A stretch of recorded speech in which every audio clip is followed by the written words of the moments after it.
Muy buenos días. La verdad que cantamos acerca de la fidelidad de Dios. Y si hoy podemos tener seguridad de la salvación que tenemos en Cristo, es a causa de su fidelidad. Toda nuestra vida está en las manos del Señor. Y porque Él es fiel, hoy tenemos seguridad de que somos sus hijos, de que le pertenecemos y de que sus promesas son reales y se cumplen desde la primera hasta la última. Y justamente es algo de lo que hoy vamos a mencionar con el estudio que vamos a continuar. Venimos estudiando ya desde el año pasado y continuamos este año leyendo la carta de Pablo a los Romanos. Y pasamos desde el capítulo 1 hasta el capítulo 8 sin saltearnos ninguna parte. Y llegamos a este capítulo 9 que nos quita el sueño, no se imaginan. Uno de los capítulos que dice un predicador después de Apocalipsis, uno de los capítulos más difíciles de comprender e imagínense de enseñarlo. Y Pablo, no el apóstol, sino Purro, el domingo pasado comenzó con el estudio de este capítulo que tantas controversias trae, pero que es palabra del Señor y sin duda que es muestra de su gracia también. Antes de comenzar, simplemente vamos a entender cómo llegamos a este capítulo 9, porque es importantísimo entender que este capítulo 9, el 10 y el 11, son un solo mensaje que el apóstol Pablo va a decir acerca de la elección y de la soberanía y del pueblo de Israel.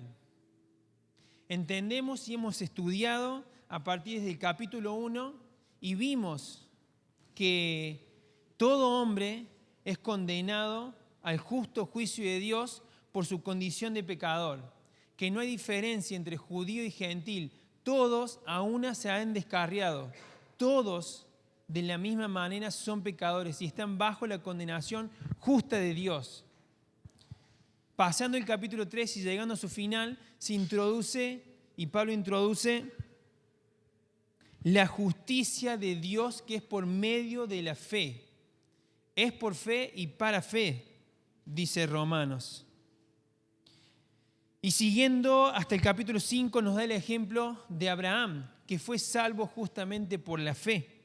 Y también se nos compara a Cristo, con Abraham, que fue salvo por la fe. Y también se nos compara a Cristo con Adán.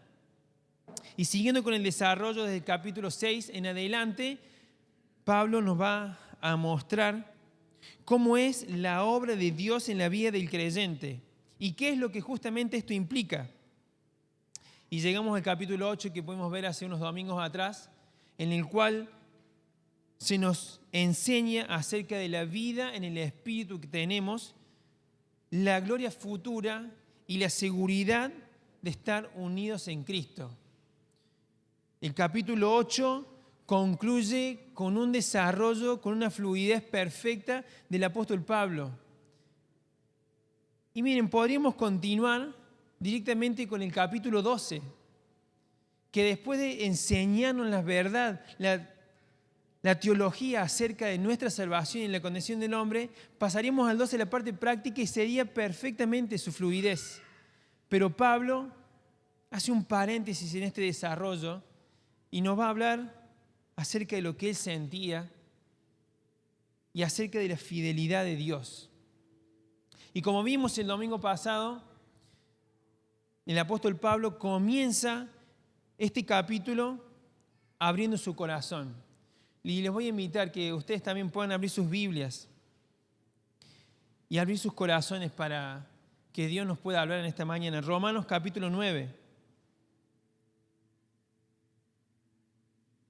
no podemos seguir desde el 14 en adelante que nos toca sin hacer esta introducción necesaria. Versículo 1 dice: digo la verdad en Cristo, no miento. Mi conciencia me lo confirma en el Espíritu Santo. Me invade una gran tristeza y me embarga un continuo dolor. Desearía yo mismo ser maldecido y separado de Cristo por el bien de mis hermanos, los de mi propia raza, el pueblo de Israel. De ellos son la adopción como hijos, la gloria divina, los pactos, la ley y el privilegio de adorar a Dios y contar con sus promesas. De ellos son los patriarcas y de ellos, según la naturaleza humana, nació Cristo, quien es Dios sobre todas las cosas. Alabado sea por siempre. Amén. Ahora bien, dice el versículo 6, no digamos que la palabra de Dios ha fracasado. Lo que sucede es que no todos los descendientes de Israel son Israel. Y vamos a orar para pedir sabiduría a Dios. Dios, te damos gracias porque tú eres un Dios grande, soberano, fiel, justo, rico en misericordia. Eres un Dios de amor. Eres un Dios de gracia. Y eres un Dios que tiene el control sobre todas las cosas. Gracias, Dios, porque tú eres nuestro Dios. Señor, y queremos ponernos a la luz de tu palabra. Y queremos, Señor, conocer cómo es tu carácter, cómo eres tú, Señor. Y queremos sacar enseñanzas prácticas, Señor, para nuestra vida, Señor. Señor, danos entendimiento, que tu palabra sea la guía, Señor, para nuestro entendimiento, que tu Espíritu nos enseñe tu verdad y que podamos alabarte, Señor, por lo que tú eres y por lo que tú has hecho. Pedimos tu bendición, tu guía y tu dirección en el nombre de Jesús. Amén. El apóstol Pablo comienza esta sección de la carta abriendo su corazón y diciendo de que él está profundamente triste a causa de la condición del pueblo de Israel. Iba a decir, iba a nombrar todos los privilegios que ellos tenían y cuál era la profunda tristeza que lo invadía. Y va a introducir en el versículo 6 el problema, el corazón de todo este capítulo 9. En parte vimos la respuesta el domingo pasado. El problema que algunos podrían llegar a pensar es de que ¿por qué el pueblo de Israel no se salvó todo? ¿Acaso Dios ha fracasado? ¿Acaso la fidelidad de Dios no es perfecta? Ahora bien, dice, no digamos que la palabra de Dios ha fracasado. Lo que sucede es que no todos los descendientes de Israel son Israel. Y vimos el domingo pasado cómo Pablo argumenta este punto, en el cual dice y explica en primer lugar, tomando el ejemplo de Isaac e Ismael, diciendo y dándonos a entender de que no por ser descendientes naturales de Abraham eran descendientes de la promesa, sino que los hijos de la promesa son los que son engendrados por medio de la descendencia de Isaac.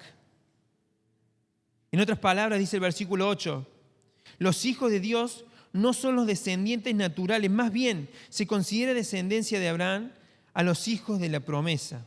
Y la promesa es esta, dentro de un año vendré y para entonces Sara tendrá un hijo. Los hijos verdaderos de Dios son los hijos de la promesa. Ya lo desarrolló Pablo a este punto. El versículo 10 dice, y no solo esto, también sucedió que los hijos de Rebeca tuvieron un mismo padre, que fue nuestro antepasado Isaac. Sin embargo, antes de que los mellizos nacieran o hicieran algo bueno o malo, y para confirmar el propósito de la elección divina, no en base a las obras, sino al llamado de Dios, se le dijo a ella, el mayor servirá al menor. No solamente son los hijos de Dios, los hijos de la promesa, sino que también vamos a introducir un tema importante en esta carta. Si bien el corazón del capítulo 9, como dijimos, es de alguna manera defender y demostrar la fidelidad de Dios y que Dios no falla en sus promesas, este capítulo 9, para hacer esta defensa, va a hablar acerca de un tema que difícil es de explicar y difícil es de comprender, que es la elección soberana de Dios. La elección soberana de Dios. Y mostrándonos cómo es el carácter de Dios en cuanto a su soberanía, se nos da primero el ejemplo de Isaac, pero en segundo lugar se nos da el ejemplo de estos dos mellizos, Jacob y Esaú. Y se nos va a decir de que la elección de Dios no es a causa del comportamiento del hombre, no es por algo bueno o algo malo que pueda el hombre hacer que mueva el favor de Dios, sino que la elección divina de Dios es incondicional en cuanto al comportamiento del hombre. La elección divina de Dios se hace no en base a las obras, sino al llamado de Dios. Dios dijo, el mayor servirá al menor. Y así está escrito, dice el versículo 13, amé a Jacob, pero aborrecí a Esaú. Difícil de comprender esto. Pero Dios muestra a través de toda la historia bíblica de que Él tuvo una elección divina. Podemos decir, según sus propósitos, pero también en personas particularmente. Muchos dicen de que esta elección que presenta Pablo aquí habla de generaciones, habla de naciones. Y sí es así, pero también esta elección es particularmente en personas, porque la elección se hace evidente en Isaac y no en Ismael, en Jacob y no en Esaú. Dios escoge y elige en base a sus propósitos, según su llamado, no por alguna condición que el hombre tenga, sino por el puro afecto de su voluntad, como dice otro pasaje. Y alguien podría decir, pero este Dios que escoge es injusto. Alguien podría presentar la siguiente pregunta que dice el versículo 14. ¿Qué concluiremos? ¿Acaso Dios es injusto?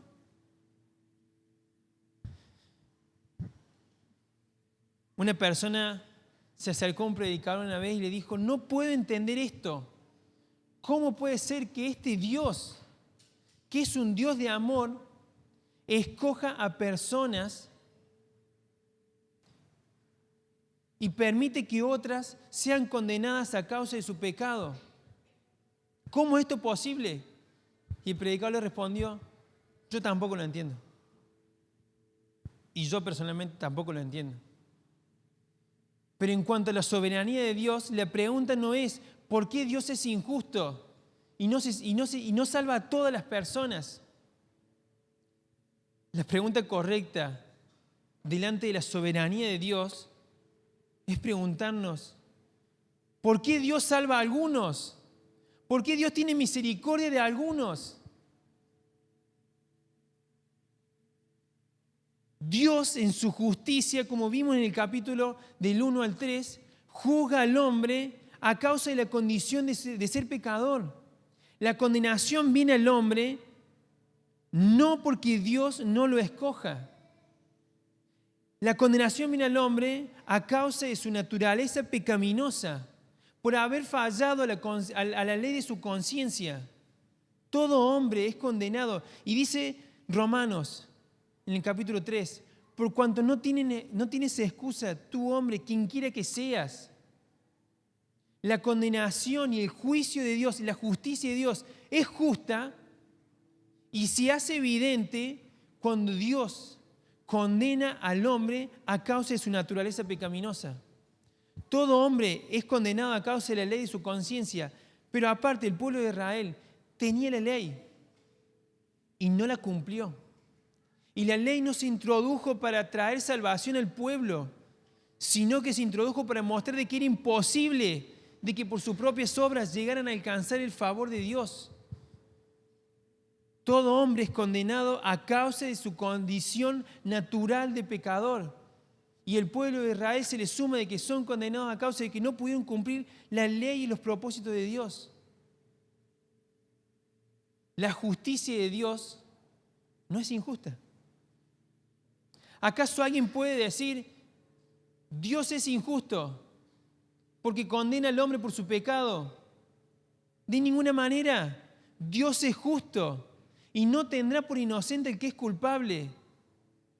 Si Dios ejerce su justicia en los pecadores, no es porque Dios sea injusto, sino porque el pecador, por su propia naturaleza, recibe la condenación eterna. Y esa es la condición del hombre sin Dios.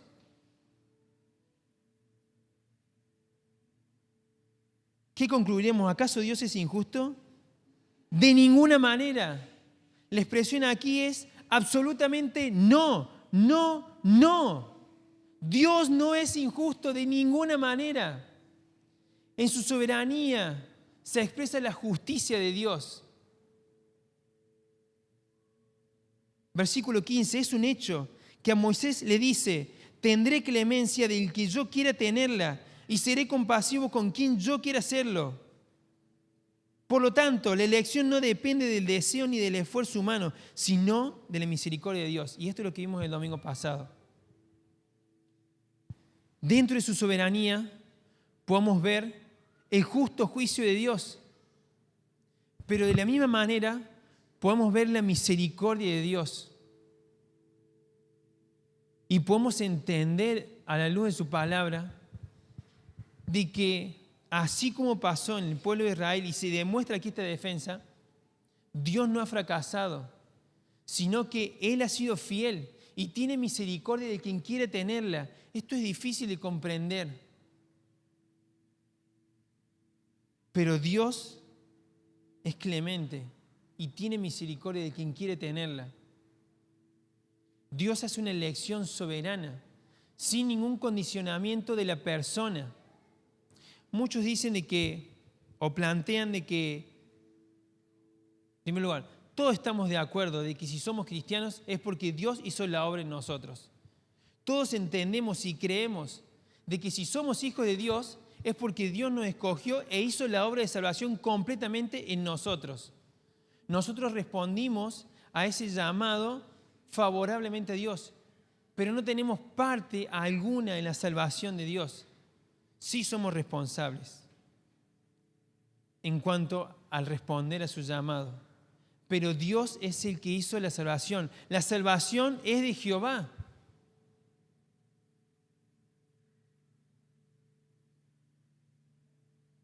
Versículo 17. Porque la Escritura le dice a Faraón, te he levantado precisamente para mostrar en ti mi poder y para que mi nombre sea proclamado por toda la tierra. Así que Dios tiene misericordia de quien Él quiere tenerla y endurece a quien Él quiere endurecer.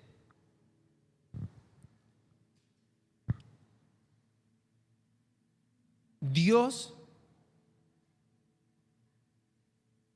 condena al pecador a causa de su naturaleza pecaminosa. Y el ejemplo que se nos presenta aquí de Faraón es un ejemplo que da luz en cuanto a su soberanía. No es que Dios endureció el corazón de Faraón, sino que Dios le dio oportunidad. Si ustedes leen Éxodo, van a ver que Dios envió 1, 2, 3, 4, 5 plagas. Y la Biblia dice, y Faraón endureció su corazón. Recién después de la 6ª plaga, dice, y Jehová endureció el corazón de Faraón. Dios confirmó lo que había en su corazón. El hombre es condenado no a causa de que Dios no haga la obra en él, sino que el hombre es condenado a causa de su naturaleza pecaminosa. Y Dios es soberano. Y tiene misericordia del que quiere tenerla y endurece al que quiere endurecer. Pero aquí viene una siguiente pregunta. ¿Alguien puede pensar en esto y decir, ¿cómo puede ser esto? ¿Cómo puede ser esto? Y dice el versículo 18, así que Dios, perdón, el versículo 19, pero tú me dirás, aquí viene un oponente. Entonces, ¿por qué todavía nos echa la culpa a Dios? ¿Quién puede oponerse a su voluntad?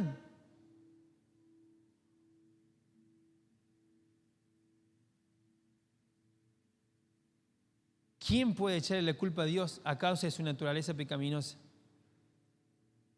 Nadie. El hombre es responsable del justo juicio de Dios porque es pecador por naturaleza.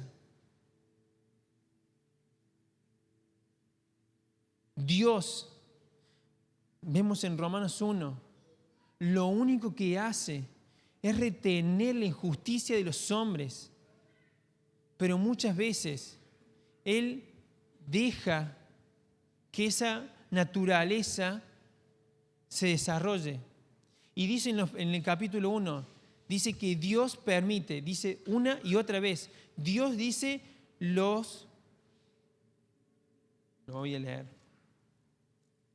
Romanos capítulo 1.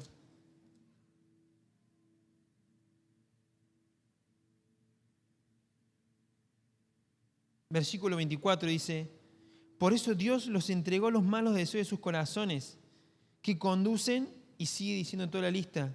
Versículo 26, por lo tanto Dios los entregó a pasiones vergonzosas. No es que Dios los hizo pecadores. El hombre muestra su naturaleza y Dios muchas veces permite que esa dureza del corazón se haga manifiesta. Y eso pasó con Faraón. No hay nadie que pueda echarle la culpa a Dios y decirle, vos me hiciste un pecador. Porque Dios no es tentado por nadie ni puede tentar a otro.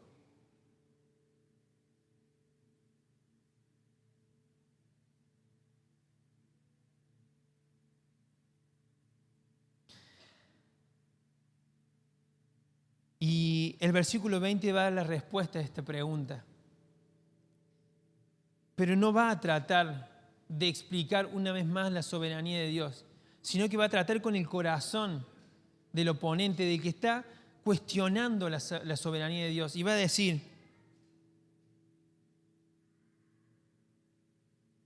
¿quién eres tú para pedirle cuentas a Dios? ¿Acaso le dirá la olla de barro al que la moldeó, ¿por qué me hiciste así? ¿No tiene derecho el alfarero de hacer del mismo barro unas vasijas para usos especiales y otras para fines ordinarios? Los destinatarios de esta carta conocían la historia bíblica, conocían la ilustración del alfarero, conocían que Dios había tratado así con el pueblo de Israel. Le dice al profeta, anda, mirá en la casa del alfarero, cómo el alfarero trabaja con el barro. Y Dios le muestra cómo el alfarero se le cae la masa de barro y decide hacer de eso una masa nueva. Y teniendo en cuenta esa ilustración, Pablo trae de vuelta el argumento y dice, ¿no tiene derecho el alfarero de hacer del mismo barro vasijas para usos especiales y otras para fines ordinarios? ¿Acaso Dios no tiene el control para hacer del barro que está caído y que está perdido algunos vasos para usos especiales y otros para fines ordinarios? ¿Y qué si Dios, queriendo mostrar su ira y dar a conocer su poder, soportó con mucha paciencia a los que eran objeto de su castigo y estaban destinados a la destrucción? ¿Qué si Dios, para dar a conocer sus gloriosas riquezas a los que eran objeto de su misericordia y a quienes de antemano preparó para esa gloria? Esos somos nosotros, a quienes Dios nos llamó, no solamente entre los judíos, sino también entre los gentiles. Dios soportó con paciencia el pecado del hombre. Dios tiene paciencia ante la insubordinación del hombre. El hombre está dándole la espalda a Dios continuamente y Dios soporta con paciencia su condición de pecadores. Y no es que Dios hace que las personas sean una masa para destrucción. Pero lo que sí hace Dios, si ustedes pueden ver el versículo 22, va a decir que esta masa estaba destinada a la destrucción y era objeto de su castigo por su propia condición. Pero el versículo 23 habla de una acción de Dios. Dice que si lo hizo para dar a conocer sus gloriosas riquezas a los que eran objeto de su misericordia, a quienes de antemano preparó para esa gloria. Dios hace la obra para que toda persona pueda venir y ser alcanzada por su gracia. Completamente. Todo aquel que es condenado a causa de su propia naturaleza pecaminosa, por la justicia de la soberanía de Dios, porque Dios es justo y no hay injusticia en Él.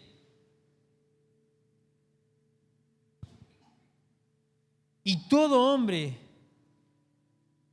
que es salvado por la misericordia de Dios, porque Dios hizo la obra para que Él pudiera pasar de muerte a vida. Por un lado está la soberanía de Dios, que no la podemos entender. Pero la pregunta, como dije, delante de la soberanía de Dios, no es preguntarnos por qué todo hombre es castigado, porque es con la justicia de Dios la entendemos. Si alguien pasa un semáforo en rojo y choca a una persona y la mata, nadie podría decir que está bien condenarlo a causa de su transgresión. Entendemos la justicia. Lo que no podemos entender es cómo Dios incondicionalmente ha salvado a personas que merecían ser castigados. No lo podemos comprender. Y esa es la gracia. La gracia es un regalo que Dios otorga a las personas que no lo merecen. Y esa sos vos y ese soy yo. La soberanía de Dios no nos tiene que levantar en un sentido para poder altercar con Dios y decir que Dios es injusto. Al contrario, nos debe mover a una posición de humillación, de humildad. De decir, Dios, ¿por qué salvaste a esa persona? ¿Por qué me salvaste a mí? Si no lo merezco. No merecemos la gracia de Dios. No merecemos bajo ningún punto de vista el ser perdonados y ser alcanzados por su amor. Pero Dios tiene misericordia y tuvo misericordia de vos. No a causa de tu condición, no porque vos tuviste una inclinación de alguna manera, no porque vos hayas creído en Cristo, sino que Dios te escogió en su amor y tuvo misericordia y te salvó por el puro afecto de su voluntad.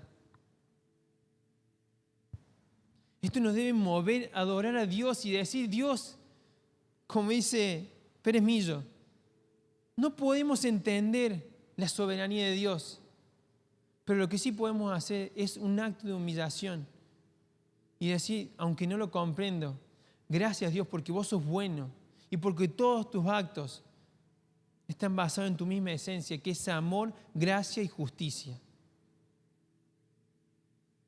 Alabado sea Dios, porque tuvo misericordia de los hombres que éramos condenados justamente a causa de nuestra condición. Esos somos nosotros, a quienes Dios llamó no solamente entre los judíos, sino también entre los gentiles. Y dice el versículo 25, así lo dice Dios en el libro de Oseas, llamaré mi pueblo a los que no son mi pueblo, y llamaré mi amada a los que no es mi amada. Y sucederá que en el mismo lugar donde se les dijo, ustedes no son mi pueblo, serán llamados hijos del Dios viviente. Isaías, por su parte, proclama respecto a Israel, Aunque los israelitas sean tan numerosos como la arena del mar, solo el remanente será salvo. Porque plenamente y sin demora el Señor cumplirá su sentencia en la tierra. Esto responde al problema que presenta el capítulo 6, el versículo 6. ¿Acaso Dios ha fracasado en su palabra? No, porque todo el que Dios ha escogido será salvo. Dios no falla. Y podemos confiar que Dios cumple sus promesas porque no falló en su plan de redención con el pueblo de Israel.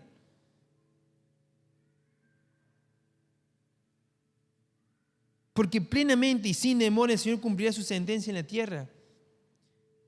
Así había dicho Isaías: si el Señor Todopoderoso no nos hubiera dejado descendencia, seríamos ya como Sodoma, nos pareceríamos a Gomorra. Si Dios no hubiese intervenido por su gracia y misericordia, todo el pueblo de Israel hubiese sido condenado porque hubiesen sido como Sodoma y Gomorra a causa de su condición de pecadores y hubiesen sido destinados a la destrucción.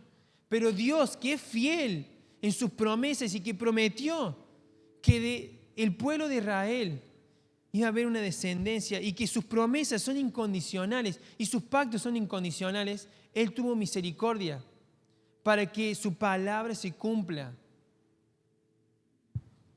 ¿Qué concluiremos? Dice el versículo 30. Pues que los gentiles que no buscaban la justicia la han alcanzado. Me refiero a la justicia que es por fe.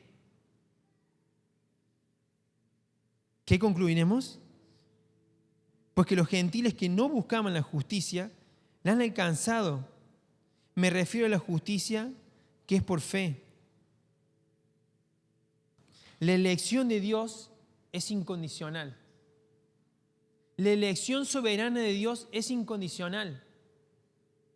No hay nada que vos y yo podamos hacer para que el corazón de Dios sea movido y te ganes la misericordia de Dios. Pero la aplicación de la redención sí es responsabilidad del hombre. Y aquí se nos abre el gran dilema de toda esta enseñanza. Por un lado está la soberanía de Dios y por otro lado está la responsabilidad del hombre. ¿Cómo hacemos para unir estas dos cosas? Es imposible para nosotros de este lado de la eternidad comprender cómo estas dos doctrinas que enseña la Biblia pueden ser paralelas. No podemos entender cómo la elección soberana de Dios se ejecuta para tener misericordia del que Él quiere tener misericordia. Y por otro lado hay una responsabilidad humana. ¿Cómo puede ser de que este Dios sea rico en misericordia y tenga clemencia de que Él quiere tener clemencia, pero que no tendrá por inocente el culpable? ¿Cómo comprendemos esto? ¿Saben cómo lo comprendemos? Metiendo en la ecuación a Cristo. Y es que Cristo es nuestra justicia, aquel que pagó el precio de nuestra condenación para que nosotros, que no merecíamos recibir el perdón de Dios, hoy podamos tener acceso a esa gracia que Dios nos da. La justicia de Dios quedó insatisfecha de ninguna manera porque Dios es justo. Y el precio de los pecados de las personas que son salvas, de tu vida y de mi vida, es porque Cristo pagó y ocupó tu lugar y mi lugar en la cruz del Calvario.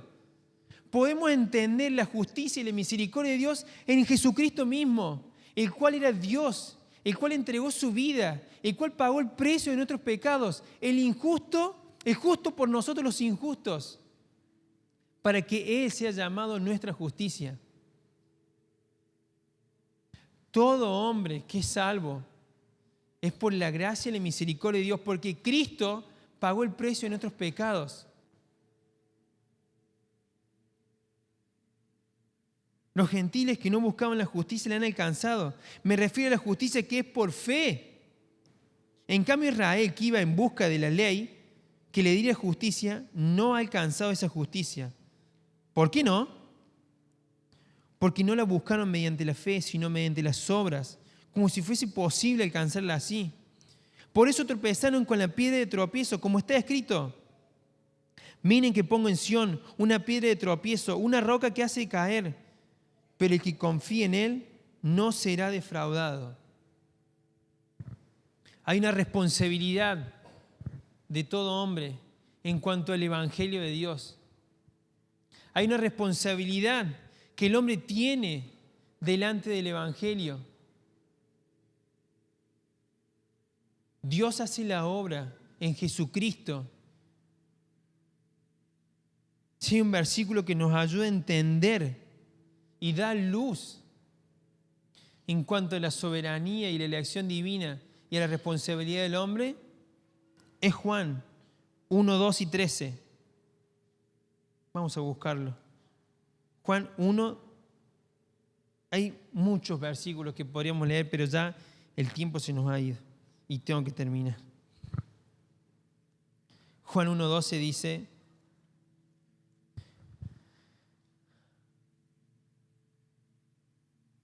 mas a todos los que le recibieron, a los que creen en su nombre, les dio la potestad de ser llamados hijos de Dios.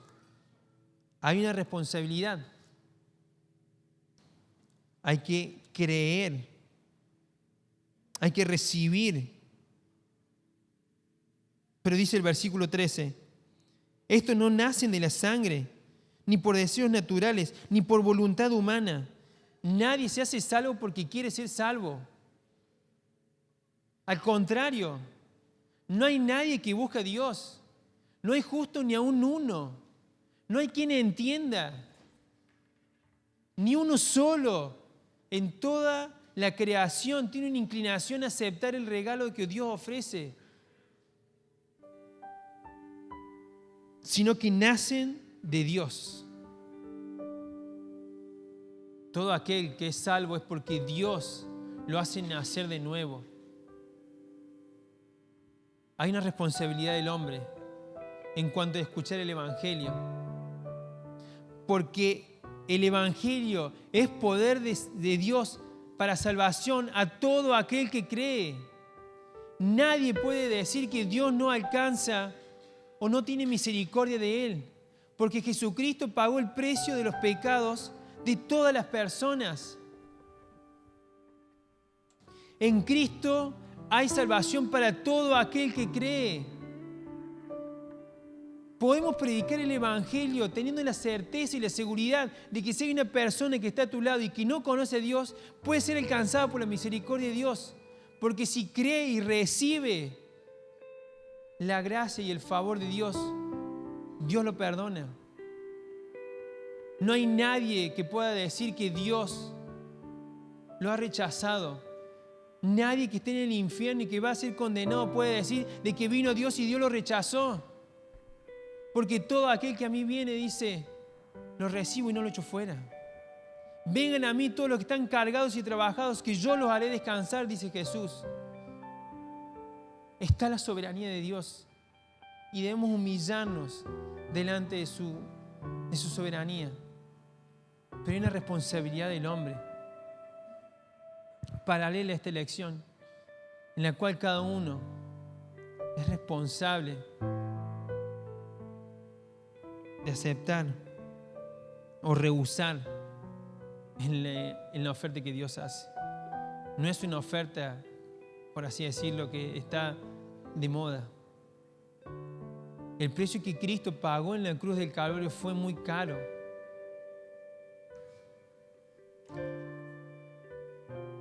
No entender y no comprender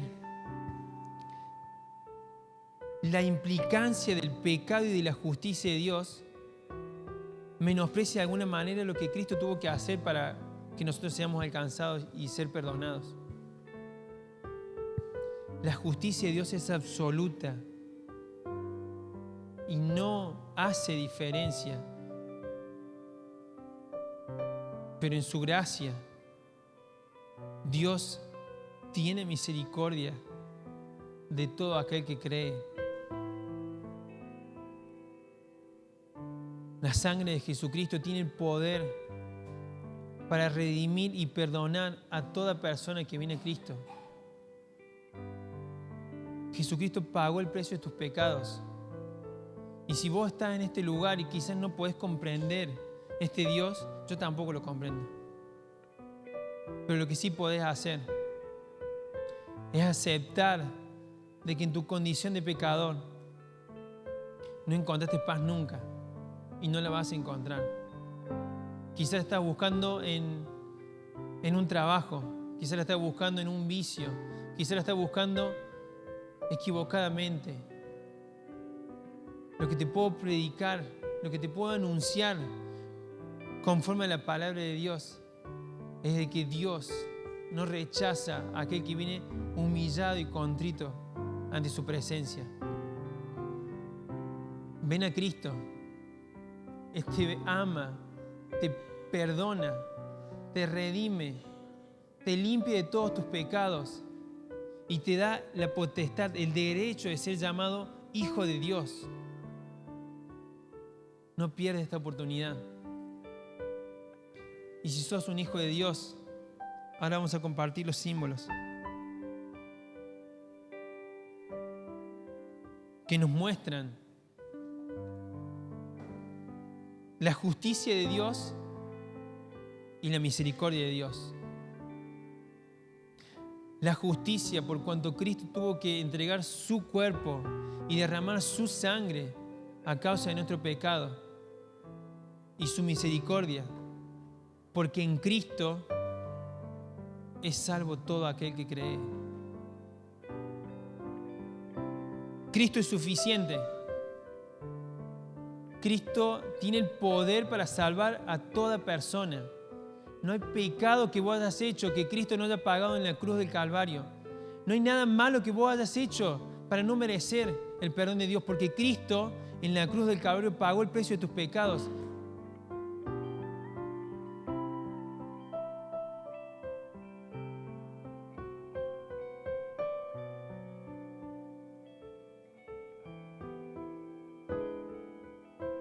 Dios, te damos gracias porque ¿quién puede entender tus pensamientos? Oh, profundidad de la sabiduría, de la inteligencia y de la ciencia de Dios. ¿Quién puede comprender, Señor? Gracias, Dios, porque no te entendemos. Gracias, Dios, porque si te pudiésemos entender, vos serías un Dios igual a nuestro entendimiento. Pero gracias porque vos sos más alto y tenés pensamientos mucho más altos que los nuestros. Y tus pensamientos son para bien, Señor. Y tu deseo es que todos procedan al arrepentimiento. Y porque en Cristo hay suficiencia para que todo aquel que cree sea perdonado y redimido. Dios, gracias porque todas las cosas fueron hechas por ti, para ti y por ti, Señor. Alabado sea tu nombre, Dios, en esta mañana. Reconocemos de que no podemos unir estas dos enseñanzas, pero nos humillamos, Señor, y te damos gracias, porque si somos tus hijos es por tu pura misericordia y por tu pura gracia inmerecida para nosotros. Gracias porque Cristo murió en esa cruz y entregó su cuerpo por amor. Gracias porque Cristo en esa cruz derramó su sangre para pagar el precio una vez y para siempre, y así otorgarnos perfecta redención en su sangre. Gracias, Señor, porque podemos tener la seguridad de que vos sos fiel, de que vos no has fallado, sino que al contrario, cumples tus promesas, cumples tus propósitos, porque eres soberano, justo, fiel y lleno de misericordia. Dios, te alabamos en esta mañana y reconocemos de que somos inmerecedores del perdón que tú nos das. Y te alabamos por eso, Señor. Te alabamos, Señor. No nos vamos a cansar, Señor, de reconocer de que no es por nosotros, es por ti, Señor. Y gracias porque nuestra salvación completamente está en tus manos, Señor. Y podemos tener la certeza de la seguridad de ella, Señor. Porque estamos en tus manos y nadie nos puede arrebatar de tu mano. No hay nada que nos pueda separar de tu amor, ni lo alto, ni lo profundo, ni ninguna cosa creada nos puede separar del amor de Cristo. Y somos más que vencedores en ti. Te alabamos, Señor. Te alabamos por lo que tú haces, por lo que tú eres, por quién tú eres, Señor, y por la misericordia que tuviste de nosotros, Señor. Gracias por tu palabra. En el nombre de Cristo Jesús. Amén.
¿Alguien que tenga el deseo de dar por el vino?